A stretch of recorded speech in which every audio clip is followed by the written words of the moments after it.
이 시간에는 호세아 8장 1절부터 12절 말씀까지 읽었습니다. 호세아 10번째 시간입니다. 여러분 기억나실까 모르겠는데 2006년도 6월 22일에 우리나라 동해안에서 북한의 잠수함이 어부들이 쳐놓은 그물에 걸려가지고 납포된 적이 있습니다. 만약에 그물에 걸리지 않았다면 남쪽에 제집 드나들듯이 들어왔겠죠. 그래서 국회에서 국방을 책임진 사람을 불러놓고 청문회라는 걸 했습니다. 그 자리에서 국방을 책임지는 책임자에게 한 국회의원이 이렇게 말했습니다. 아니 어떻게 국방을 책임지고 있으면서 바다 밑으로 북한의 잠수함이 들어오는 것도 모를 수 있습니까? 그랬더니 국방을 책임지는 책임자가 이렇게 대답했습니다. 우리가 그 넓은 동해를 어떻게 다 지킬 수 있습니까? 어이없는 대답이죠. 이 대답은 군인의 본분을 망각한 발언입니다. 적어도 나라를 지키는 군인이라면 동해 바다를 전부 지킬 각오를 하고 경계를 해야죠.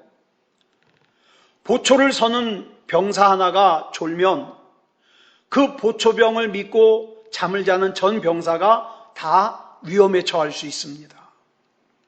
지금은 그런 일이 없는데 60년대, 70년대에만 하더라도 전방에서 북한 군인이 몰래 넘어와 가지고 자고 있는 우리나라 병사들을 몰래 죽이고 다시 올라갔다는 그런 일들이 있었답니다. 여러분 우리가 전쟁 영화를 보면 침투하는 사람들이 제일 먼저 누구부터 죽여요? 보초 서고 있는 사람들부터 죽여요. 그래야 들어가는 게 들키지 않거든요. 이와 같이 사회나 군대나 가정이나 경계를 서는 사람이 중요합니다. 그러면 경계를 서는 사람이 누구냐? 우리 가정으로 말하면 제일 먼저 하나님 말씀 깨닫는 사람이 경계 서는 사람이에요. 예? 그래서 고대 사회에서는 경계를 서는 사람이 위험을 감지하면 뭘로 신호를 보냈냐? 나팔로 신호를 보냈습니다. 예. 나팔은 그 외에도 여러 가지 신호를 보냈는데요. 예를 들어서 전쟁에 출정할 때 나팔을 붑니다. 또 잠잘 때 취침 나팔을 붑니다. 일어날 때 기상 나팔을 붑니다. 전쟁에서 승리하고 돌아올 때 승리의 나팔을 붑니다. 아주 종류가 다양해요.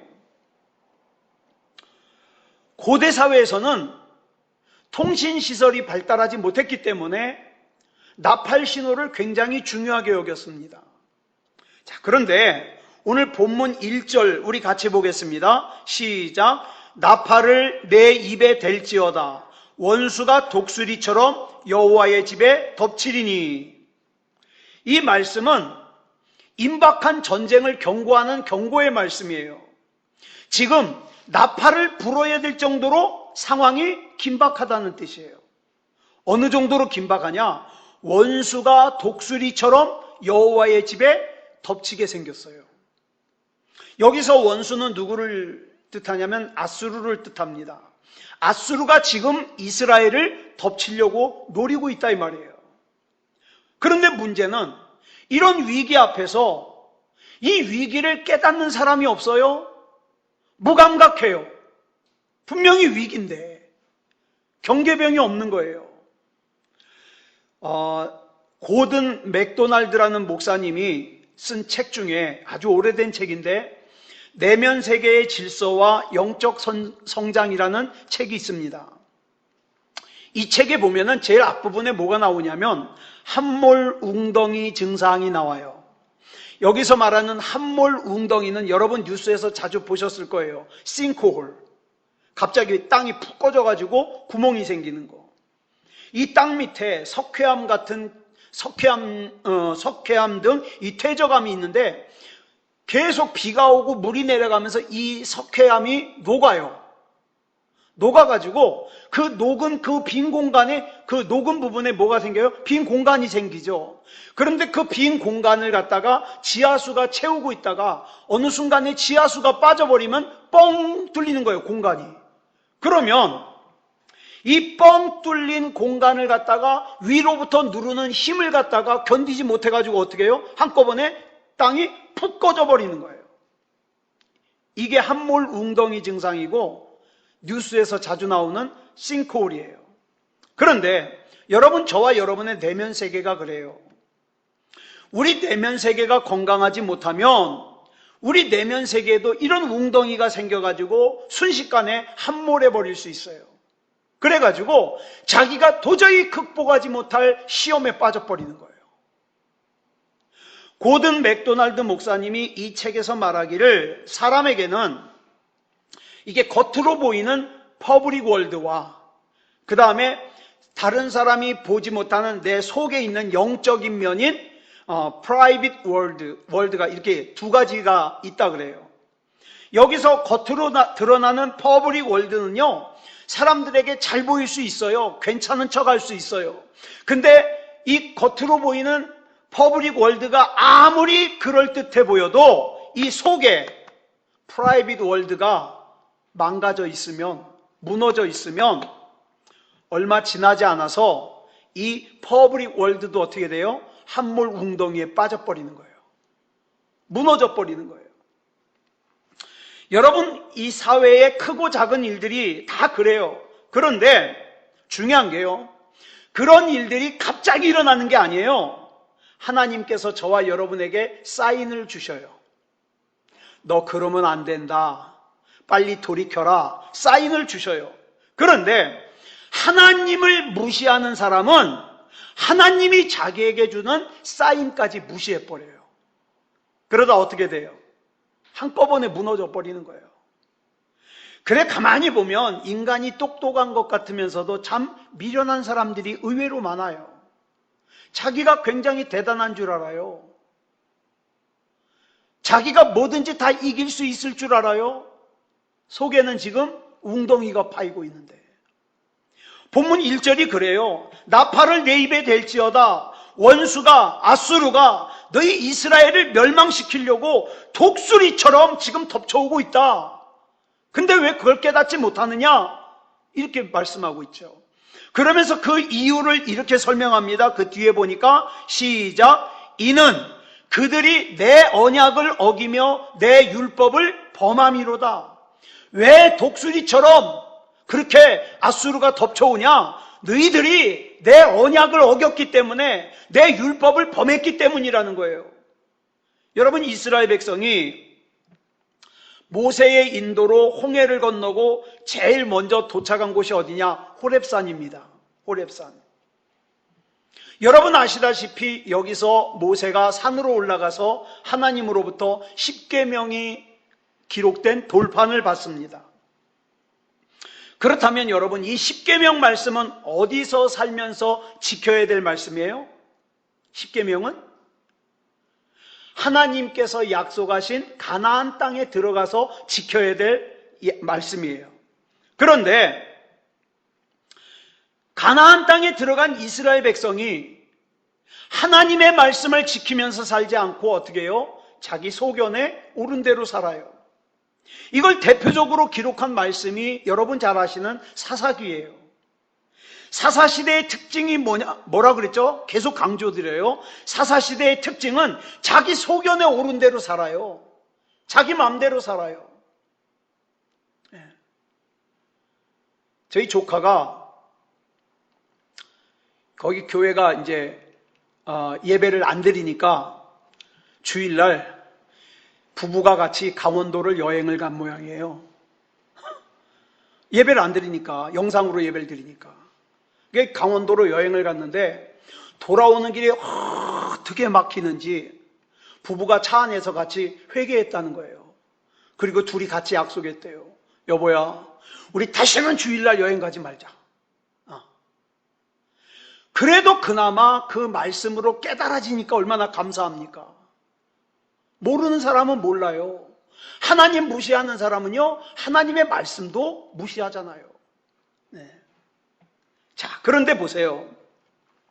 이 사사시대의 특징이 자기 소견에 옳은 대로 사는 건데, 이 말은 자기만을 위해서 자기 마음대로 살았다는 뜻이에요. 그래서 사사기 마지막 장, 마지막 절인 21장 25절을 보면 이스라엘이 각기 자기 소견에 옳은 대로 살았는데 그렇게 산 이유가 뭐라 그랬어요? 뭐 때문에? 이스라엘에 왕이 없기 때문에. 이 말은 이스라엘의 원래 왕은 하나님이신데 이스라엘이 하나님을 왕으로 인정하지를 않고 자기가 왕이 된 거예요. 자기가. 그러니까 왕이 없는 거예요. 그리고 나중에는 어떻게 됩니까? 눈에 보이는 사람 왕을 세워달라는 거예요. 지난주에 말씀드렸죠. 하나님께서는 이걸 어떻게 받아들이셨다? 이스라엘이 하나님인 나를 버렸다. 이렇게 받아들였어요. 오늘 우리가 살펴보는 호세아 8장은 그 결과를 기록하고 있는 거예요. 그 결과. 이스라엘이 하나님을 버린 결과. 자, 본문 4절 보겠습니다. 시작. 그들이 왕들을 세웠으나 내게서 난 것이 아니며 그들이 지도자들을 세웠으나 내가 모르는 바이며 그들이 또 그 은금으로 자기를 위하여 우상을 만들었나니 결국은 파괴되고 말리라. 이스라엘이 가만히 보니까 다른 나라들은 다 눈에 보이는 사람 왕이 다스리고 있어요. 근데 자기들만 없어요, 왕이. 그래서 이스라엘이 생각하기를 우리가 이렇게 고생하는 원인은 눈에 보이는 사람 왕이 없기 때문이야. 그러니까 야, 우리 눈에 보이는 사람 왕을 세워달라고 하나님께 졸르자. 눈에 보이는 사람을 왕으로 세워달라는 거예요. 사무엘상 10장 19절 보겠습니다. 시작. 너희는 너희를 모든 재난과 고통 중에서 친히 구원하여 내신 너희의 하나님을 오늘 버리고 이르기를 우리 위에 왕을 세우라 하는도다. 그런즉 이제 너희의 지파대로 1000명씩 여호와 앞에 나오라 하고. 여기 보면 아주 중요한 메시지가 있습니다. 그 성경 한 구절만 더 보겠습니다. 열왕기상 12장 20절 말씀이에요. 시작. 온 이스라엘이 여로보암이 돌아왔다 함을 듣고 사람을 보내 그를 공회로 청하여 온 이스라엘의 왕으로 삼았으니 유다 지파 외에는 다윗의 집을 따르는 자가 없으니라. 자, 계속해서 이스라엘 백성은 지금 자기들 마음대로 보이는 사람을 왕으로 세우는 거예요. 자, 다 아시다시피 원래 이스라엘의 왕은 하나님이십니다. 하나님이 통치하시던 나라예요. 그러니까 아니 하나님보다 더 훌륭한 왕이 어디 있겠어요? 보이는 사람 왕이 필요 없는 나라예요. 하나님이 친히 왕이시니까. 그런데 이스라엘이 자기들한테도 눈에 보이는 사람 왕을 세워달라는 거예요. 근데 이와 비슷한 사건이 뭐냐? 모세가 여호수아를 데리고 호렙산으로 올라가서 십계명을 하나님 앞에 받아가지고 내려왔더니 이스라엘이 뭔 짓을 저질러 놓고 있어요? 금으로 송아지를 만들어 놓고는 그 금송아지가 자기를 애굽에서 인도하여 내신 여호와 하나님이래요. 금송아지가. 자, 여기서 우리가 굉장히 중요하게 짚고 넘어가야 될 것이 있어요. 뭐냐면 이스라엘 백성이 우상을 만들었다고 하는데 이스라엘 백성은 우상을 만들려고 만든 것이 아니라 뭘 하다 보니까 그렇게 된 거예요? 눈에 보이지 않는 하나님을 눈에 보이는 하나님으로 형상화시키다 보니까 금송아지를 만들어 놓은 거예요. 그 하나님께서는 눈에 보이지 않는 하나님을 눈에 보이는 하나님으로 형상화시킨 걸 뭐라고 말씀하셔요? 우상숭배다. 왕도 마찬가지예요. 이스라엘의 원래 왕은 눈에 보이지 않는 하나님이에요. 근데 이스라엘 백성이 눈에 보이지 않는 하나님, 왕이신 하나님을 거절하고 눈에 보이는 사람을 왕으로 세워달래요. 이 사람에게는요, 어떤 욕구가 있냐? 보이지 않는 것을 자꾸 보이는 것으로 형상화시키려고 하는 욕구가 있어요. 내놔봐, 내놔봐. 보여줘봐, 보여줘봐. 어렸을 때 전도하면 애들이 그러잖아요. 보여줘봐. 그럼 내가 갈게. 믿을게. 그러잖아요. 자꾸 눈에 보이는 것으로 형상화시키려고 그래요. 근데 이것의 문제점이 뭐냐면 자꾸 형상화시키다 보면 본래의 의미는 없어져 버리고 형상만 남아요. 우리 예배가 그렇게 되면 안 돼요. 전통적인 예배일수록 굉장히 무슨 강대상 위치라든가 뭐 십자가가 있어야 된다 없어야 된다 이런 거 엄청 따져요. 피아노는 어디 있어야 된다. 예전에 말씀드렸죠. 피아노는 위치 가지고 교회에서 싸우다가 두 조각 났어요. 웃기는 일이에요. 여러분 보시기에 우리 교회 강대상은 어디 있어요? 여러분 오른쪽에 있잖아요. 저는 전에도 말씀드렸는데 모르고 여기다 놓은 거예요. 모르고. 근데 전에 어떤 목사님이 한번 오시더니 이 강대상이 저쪽으로 가야 된대요. 그런가? 그러고서 또 딴 교회 이렇게 찾아봤더니 대체로 그렇더라고요. 저쪽에 왼쪽에 놓던가 가운데 놓던가. 그래서 제가 성경을 찾아봤어요. 강대상은 어디에다 놔야 되는가? 안 나와요. 그래서 그냥 뒀어요. 이런 거는 비본질적인 거예요. 그죠? 비본질적인 거. 이 비본질적인 것들이 마치 생명이 걸린 일인 것처럼 다투면 안 돼요. 교회 페인트를 갖다가 하늘색으로 칠하느냐 흰색으로 칠하느냐 싸워가지고 막 성도들 교회 나가고 난리 났었어요. 여러분 이게 참 어리석은 거예요. 비본질적인 거를 거기다 목숨을 걸어요. 그런데 지금 이스라엘은 끊임없이 뭘 추구하고 있어요? 하나님도 보여야 된다. 왕도 보여야 된다. 이 보이는 걸 자꾸 추구하고 있어요. 그러면서 이스라엘이 깨닫지 못하는 사이에 점점 뭐를 잃어갈까요? 점점 본질을 잃어가고 있어요. 나는 하나님의 택한 백성이라는 본질을 잃어가고 있어요. 하나님이 나의 왕이시라는 본질을 잃어가고 있어요. 여러분, 우리 자주 이런 거 생각해야 돼요. 교회에서 시험 드는 사람들 있잖아요. 자, 그러면 한번 생각해 보자고요. 이 시험이 왜 들었느냐? 그 원인을 찾아가 보니까 뭐 신앙적인 원인이 아니에요. 아무것도 아닌 거 가지고 비본질적인 거 가지고 시험에 들어가지고 중내산에 하더라 이 말이에요. 그러니까 자꾸 육에 속한 인생을 살면 비본질적인 것에 목숨 걸어요. 어리석은 인생이 되는 거죠. 우리 역시도 하나님께서 나를 어떻게 창조하시고 내가 얼마나 존귀한 존재인가를 잃어버리면 자꾸 어떻게 해요? 거울 보면서 나는 눈이 작아서 미워. 나는 요새 머리가 빠져서 미워. 나는 키가 작아서 미워. 나는 다리가 굵어서 미워. 이런 소리 한다니까요. 적어도 나라고 하는 존재는 하나님이신 예수님께서 인간의 몸을 입고 이 땅에 오셔서 나 대신에 죽어주신 굉장히 비싼 존재고 굉장히 존귀한 존재인데 하찮게 여겨요. 뭐에다 집중하다 보니까? 눈에 보이는 거에 집중하다 보니까. 그러다 진짜 중요한 걸 잊어버리는 거죠. 저기 성남에 있는 선한목자교회 유기성 목사님이 참 제가 좋아하는 목사님인데 이 목사님이 오래전에 쓰신 책 중에 내가 나를 사랑하느냐라는 책이 있어요. 내가 나를 사랑하느냐. 이 책에 보면 이 책은 이 목회자가 되려고 하는 사람들은 참 한 번씩 꼭 봐야 되는 거예요.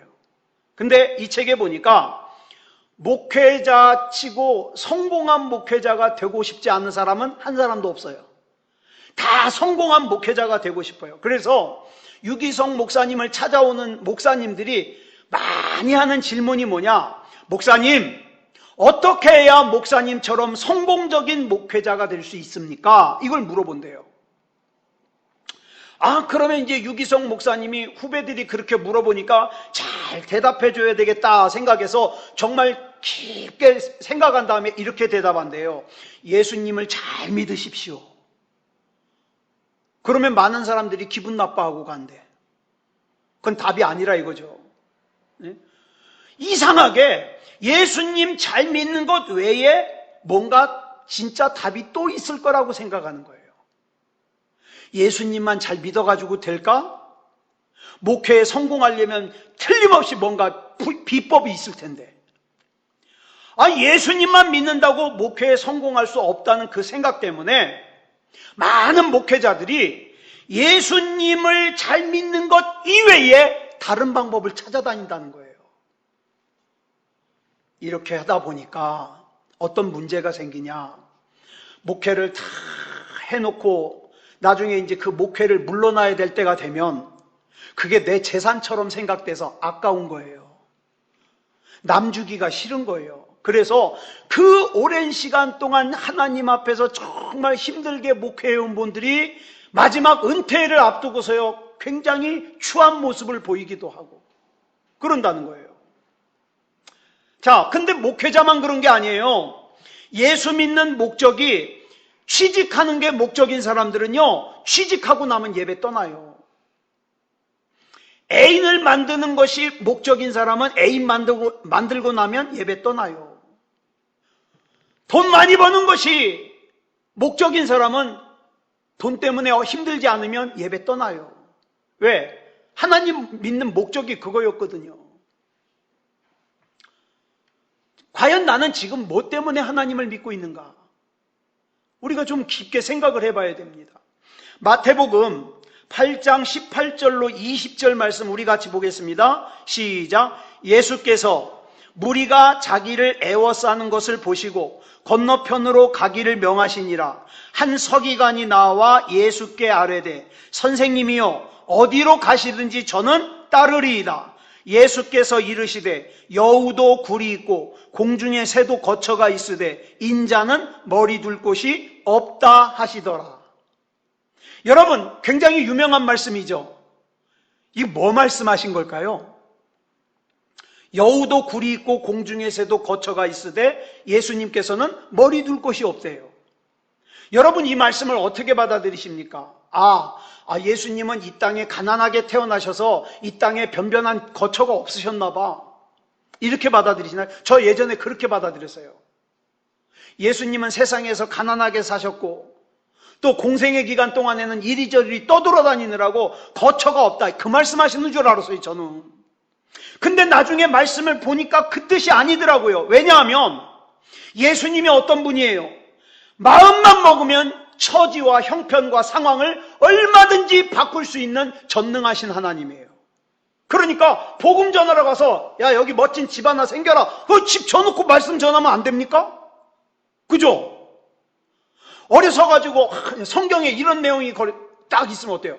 예수님이 한 10살쯤 되었을 때 어머니한테 어머니, 아무래도 우리 집이 좁습니다. 대지 한 300평에 위로 한 5층짜리 집 하나면 되겠습니까?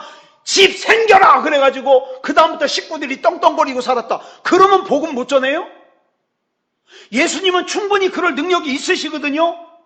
근데 왜 여우도 굴이 있고 공중에 새도 거처가 있으되 예수님께서는 머리 둘 곳이 없다 그랬을까? 이거예요. 예수님은 소속이 이 세상이 아니란 뜻이에요. 내 소속은 이 세상이 아니다. 그러면 예수님 소속은 어디예요? 하늘이에요. 그래서 이 말씀을 하시고 난 직후에 어떤 사건이 나오냐면 그 다음 23절로 24절 보니까 같이 읽어볼까요? 시작. 배에 오르심에 제자들이 따랐더니 바다에 큰 놀이 일어나 배가 물결에 덮이게 되었으되 예수께서는 주무시는지라. 예수님께서 머리 둘 곳이 없다고 하신 말씀과 이 사건은 굉장히 관계가 깊어요. 머리 둘 곳이 없다고 하시던 예수님께서 지금 여기 배에다가 머리를 두고 주무시고 계셔요. 그랬는데 큰 풍랑이 일어나가지고 배가 물결에 덮이게 되는 그런 상황을 만나죠. 이 풍랑이 얼마나 대단했는지 갈릴리에서 태어나가지고 물고기 잡는 어부로 잔뼈가 굵은 이 제자들이 25절에 보니까 뭐라 그래요? 살려달라고 아우성해요. 죽게 생겼다고. 이 정도로 풍랑이 크게 일어났어요. 그래서 예수님 깨워요. 저는 이 광경을 보면서 예수님의 제자나 우리나 참 비슷하다는 생각을 해요. 아쉬울 것이 없을 땐 예수님 안 깨워요. 아쉬운 것이 있을 때만 주님 불러요. 주님 불러요. 이렇게 하는 이유는 우리 인식 속에 예수님이 나와의 교제의 대상이라는 생각보다도 그저 내가 힘들 때 도움을 받는 분이라는 생각이 더 강하기 때문에 그래요. 그러면 안 돼요. 예수님은 나와 교제하시는 분이어야 돼요. 그런데 이렇게 위태로운 상황 속에서도 예수님께서 주무실 수 있었다는 것은 예수님은 머리를 어디에 두고 사는 분이에요? 하늘에 두고 사는 분이에요. 왜? 소속이 하늘이니까. 그러니까 이런 풍랑 속에서도 평안할 수 있어요. 그렇다면 예수님은 소속이 하늘이 맞는데 저와 여러분은 소속이 어디입니까? 이게 중요해요. 저와 여러분은 소속이 어디예요? 성경을 보니까 우리를 교회래요. 그죠? 저와 여러분은 교회래요. 또 교회의 머리는 누구래요? 교회의 머리는 누구래요? 예수님이래요. 그러면 내 머리가 예수님인데 예수님의 소속이 하늘나라잖아요. 그럼 내 소속은 어디예요? 하늘나라예요. 하늘나라. 그러니까 이 세상 사는 동안에는 나는 하늘나라 소속이니까 하나님께서 주신 것 가지고 하나님께서 맡겨주신 사명 최선을 다해서 감당하는 거예요. 하지만 내 진짜 소속은 하늘나라이기 때문에 내 온통 관심은 하늘나라에 가 있는 거예요. 내 자식을 사랑하니까 어떻게든지 내 자식이 구원받을 만한 믿음이 되게 해서 어떻게 하든지 하늘나라에 같이 가야 되는 거예요. 왜? 그것이 저와 여러분이 보냄을 받은 사명이에요.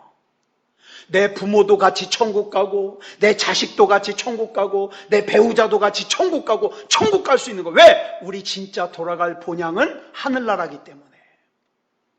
그런데 이게 정답인데, 그런데 많은 사람들이 자기는 예수를 믿는다는 사람들이, 자기는 천국 가는 것이 목적이라는 사람들이, 자기 소속은 하늘나라라는 사람들이 이 세상에서 머리 둘 곳을 조금이라도 더 차지하려고 자기가 하늘나라 소속이라는 걸 까맣게 잊고 살아요.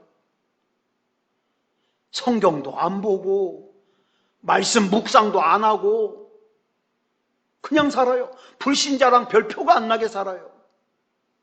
예. 여러분, 이스라엘 백성들이 끊임없이 하나님께 지적받는 내용이 이거예요. 너희는 하나님의 백성이다. 너희의 왕은 하나님이다. 근데 왜 자꾸 눈에 보이는 걸 요구하냐 이 말이에요. 다시 호세아서로 돌아갑니다.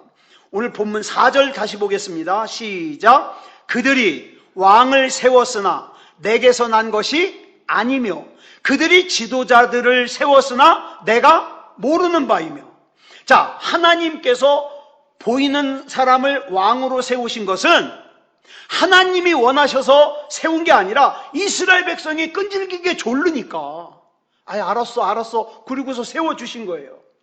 그래 나중에 그렇게 졸라가지고 보이는 사람을 왕으로 세웠더니 그 왕이 이스라엘 백성을 얼마나 힘들게 하는지 몰라요. 그 다음에 또 뭐라 그랬어요? 시작. 그들이 또 그 은금으로 자기를 위하여 우상을 만들었나니 결국은 파괴되고 말리라. 그래서 파괴가 됩니다. 여러분, 지난 시간에 말씀드렸는데요, 우리 인간에게 있어서 벌 중에 굉장히 큰 벌이 있어요. 그게 뭘까요? 우리 인간이 받는 벌 중에 굉장히 큰 벌. 그 사람이 살아온 인생이 아무 의미도 없고 보람도 없어지는 거예요. 이게 얼마나 속상해요. 나는 새벽부터 밤늦게까지 굉장히 열심히 살았는데 나중에 인생을 마무리할 때 보니까 헛살았네. 의미가 없네. 보람이 없네.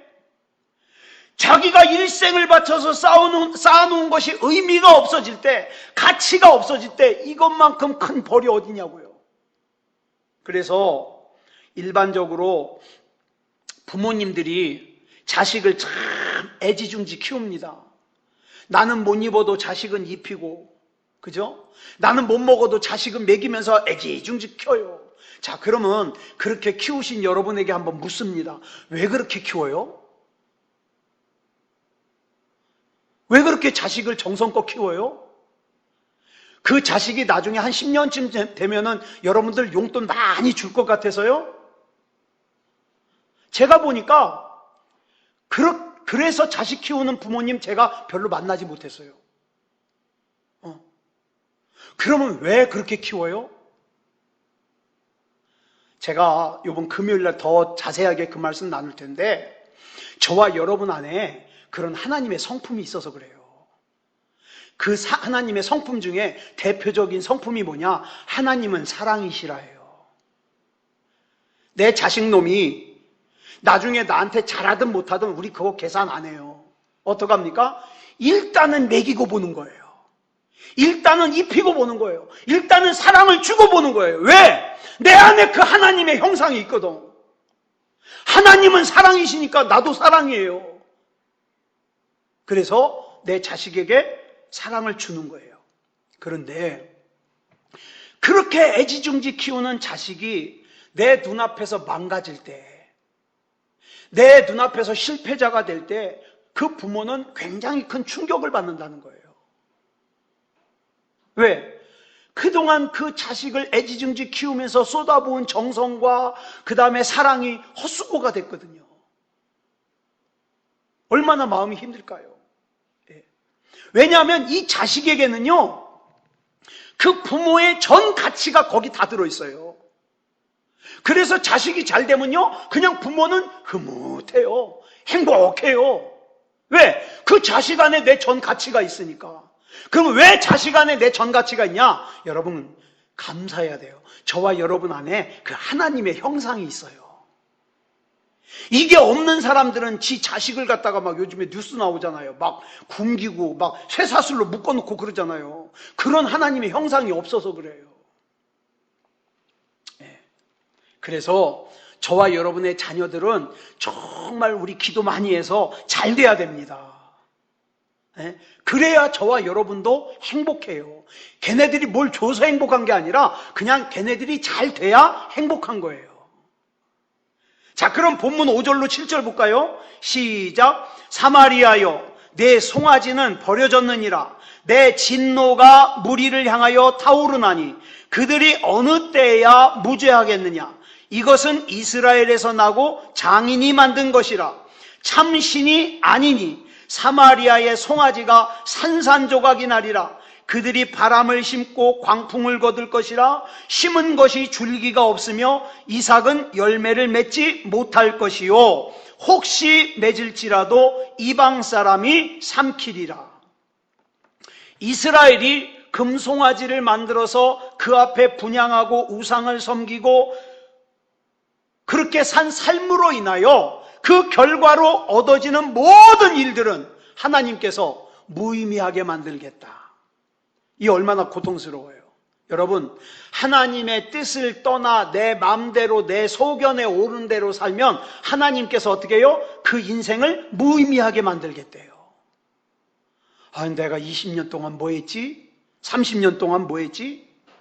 여러분, 우리가 이 세상을 살면서 느끼는 고통과 시련의 원인이 뭡니까? 노력을 했는데 안 되는 거예요. 그 노력의 결과, 노력의 대가를 그 가치만큼 못 얻는 거예요. 그럴 때 속상하잖아요. 내가 땀 흘린 만큼 얻으면 참 감사한데, 그렇죠? 내가 노력한 만큼 얻으면 참 감사한데 그 결과대로 못 얻을 때, 그래서 우리는 이런 착각하면 안 돼요. 내가 애쓰면 다 돼. 내가 심으면 다 거둬. 아니요. 하나님이 거두게 해주셔야 거둬요. 우리가 그 이치를 알아야 돼요. 자, 본문 11절로 12절 보겠습니다. 시작. 에브라임은 죄를 위하여 제단을 많이 만들더니 그 제단이 그에게 범죄하게 하는 것이 되었도다. 내가 그를 위하여 내 율법을 만 가지로 기록하였으나 그들은 이상한 것으로 여기도다. 여러분, 하나님을 멀리하고 불신앙하는 사람들의 특징이 뭔지 아십니까? 하나님 말씀을 떠먹여줘도 안 먹어요. 예배를 참석을 안 해요. 그래서 녹음한 걸 보내줘요. 그래도 안 들어요. 중요한 말씀을 정리해서 보내줘요? 그래도 안 봐요. 만 가지로, 내 율법을 만 가지로 기록하였으나 그들은 이상한 것으로 여기도다. 그리고 안 봐요. 안 봐. 자, 로마서 3장 21절로 24절 보겠습니다. 시작. 이제는 율법 외에 하나님의 한 의가 나타났으니 율법과 선지자들에게 증거를 받은 것이라. 곧 예수 그리스도를 믿음으로 말미암아 모든 믿는 자에게 미치는 하나님의 의인이 차별이 없느니라. 모든 사람이 죄를 범하였음에 하나님의 영광에 이르지 못하더니 그리스도 예수 안에 있는 속량으로 말미암아 하나님의 은혜로 값없이 의롭다 하심을 얻은 자 되었느니라. 자, 우리가 무엇으로 의롭다함을 얻었다고요? 예수 그리스도의 의로. 예수 그리스도의 의로. 율법이 구약 때부터 전해졌지만 그 율법을 이스라엘 백성에게 들이대니까 그 율법이 무슨 역할만 하냐? 죄를 폭로하는 역할만 해요. 너 이거 어겼으니까 너 죄인, 너 이거 어겼으니까 죄인, 죄인이 되게 만드는 역할만 하는 거예요. 그래서 그 시선을 율법에서 어디로 돌려요? 예수 그리스도께로 돌려요. 그래서 여러분, 사도 바울이 뭐라 그랬어요? 율법은 뭐다? 몽학선생이다. 몽학선생은 뭐냐면 헬라 시대에 좀 잘 사는 집에서 자기 자식이 6살 내지 7살쯤 되면은 자기 종들 중에서 제일 똑똑한 놈을 하나 골라가지고 자식을 맡겨요. 그래가지고 얘가 성인이 될 때까지, 성인은 12살이라는 설도 있고 그 다음에 15살에서 16살이라는 설도 있는데 하여튼 성인이 될 때까지 옷 입는 거, 그 다음에 식사, 그 다음에 기본적인 예절 이런 걸 갖다가 이 종이 가르쳐요. 이 종을 뭐라고 불렀냐? 몽학선생이라고 불러요. 근데 사도 바울이 율법을 뭐라고 그래요? 몽학선생이라는 거예요. 왜 몽학선생이라고 그러냐? 율법은 우리에게 뭘 깨닫게 하느냐? 자꾸 죄가 드러나게 함으로써 내 힘으로는 절대 구원받을 수 없다는 걸 깨닫게 해요. 그래서 우리에게는 예수 그리스도가 필요하다는 걸 깨닫게 해요. 거기까지, 그 성인이 될 때까지 이끄는 거예요. 몽학선생이. 나에게는 메시아가 절대적으로 필요하다는 걸 깨닫는 데까지 나를 이끌어가요. 뭐가? 율법이. 그래서 율법이 몽학선생이다. 그런데 진짜 중요한 것은 율법이다, 예수 그리스도다? 예수 그리스도다. 사랑하는 여러분, 우리 하나님께서는 저와 여러분을 무지 사랑하셔요. 오늘도 나에게 뭐가 필요한지를 우리 주님께서 잘 아셔요. 그래서 더욱더 저와 여러분이 믿음다운 믿음이길 원하시는 거예요. 기도 너무 잘하려고 하지 마세요. 기도 잘해가지고 뭐 할 거예요? 어디 콘테스트 나갈 것도 아닌데. 기도는요, 그저 내 마음 깊은 곳으로부터 예수님만 부르면 돼요. 예수님, 나 오늘 참 고단하네요. 예수님, 나 오늘 참 외롭네요. 예수님, 나 참 무서워요. 예수님이 함께 계셔 주셔요. 나에게 예수 그리스도라는 부를 이름이 있다는 것이 얼마나 귀하고 감사한 일인지. 이걸 아무나 깨닫냐? 아니요. 아무나 깨닫지 않아요. 이걸 모르니까 예배를 드려 말아를 자기가 결정하는 거예요. 기도를 해 말아를 자기가 결정하는 거예요. 어리석은 거죠. 사랑하는 여러분, 우리 예수님을 부르시기 바랍니다. 예수님과 교통하시고 예수님과 친교를 나누시기 바랍니다. 주님께서 저와 여러분에게 꼭 주시고 싶은 게 있어요. 근데 교제를 해야 주십니다. 교제를 해야. 우리 주님과 깊은 교제가 있는 저와 여러분이 되시기를 바랍니다. 기도하겠습니다. 사랑의 아버지 하나님, 감사합니다. 오늘 호세아 8장을 살펴볼 수 있도록 인도해 주시니 감사합니다. 지금 당장 내가 아쉬운 게 없다고, 지금 당장 힘든 일이 없다고 하나님 무시하지 말게 해 주시옵소서. 예배를 무시하지 말게 해주시옵소서. 기도를 무시하지 말게 해주시옵소서. 하나님이 아니면 안 됩니다. 하나님을 떠난 인생은 그렇게 땀을 흘리고 눈물을 흘리고 세워나왔던 그 인생이 허무한 것이 되고 보람이 없고 의미가 없게 된다고 했습니다. 사랑의 아버지 하나님, 나의 소속은 하늘나라이니 나는 하늘나라의 백성으로서 이 세상 사는 동안에 그저 하나님께서 나에게 맡겨주신 사명 잘 감당하고 나의 본향인 하늘나라로 돌아갈 때에 미련 없이 하나님의 부르심을 받을 수 있는 하나님의 사람으로 살게 해 주시옵소서.